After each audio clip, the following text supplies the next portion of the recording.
Hi everyone, welcome back to the channel. China is helping Russia build weapons on Russian soil. And despite an energy ceasefire, Russia's bombs keep falling on Ukrainian cities. These are not rumors.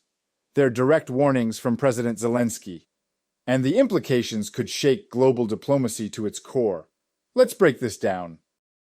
On Thursday, President Zelenskyy made an urgent and unprecedented accusation.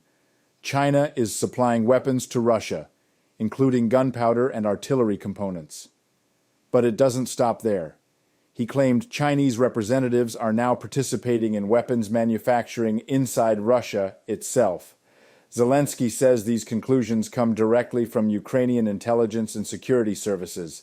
And next week, Kyiv plans to share the hard evidence with the world. If confirmed, this would shatter Beijing's carefully cultivated image as a neutral player in the war. And it would raise urgent questions. Is China quietly becoming Moscow's arsenal? How far is Beijing willing to go to support Putin's war of aggression? And what will the West do in response? Naturally, China has denied the allegations. A foreign ministry spokesperson dismissed them as groundless and insisted that Beijing is committed to peace and a ceasefire. But let's be honest, China's so-called neutrality has looked increasingly one-sided for a while. From abstentions at the UN to economic lifelines for Russia, and now, possibly, direct military aid. And that brings us to the other half of this grim update. Even under an agreed energy ceasefire, Russian missile and drone attacks on Ukraine have not decreased overall. Zelenskyy made this clear in a press conference. Russia reduced its attacks on energy infrastructure, but only to redirect them at other civilian targets. This week alone, cluster munitions struck Kharkiv, damaging 15 apartment buildings and killing at least 2 civilians. In Sumy, a Shahed drone attack hit civilian infrastructure, killing 1 and injuring another. These aren't military targets. They're families, homes, schools, and hospitals. Meanwhile, at the UN, Russia's ambassador had the audacity to accuse Ukraine of violating the energy ceasefire. Yet once again, Russia rejected a full ceasefire proposal backed by Ukraine and supported by multiple UN members, including France, Britain, Denmark, Greece, and Slovenia. It's clear who wants peace and who prefers war. There is a silver lining. Ukraine and the US are taking steps toward long-term reconstruction, even in the midst of war. Kyiv just signed a memorandum of intent with Washington for a major investment fund for rebuilding Ukraine.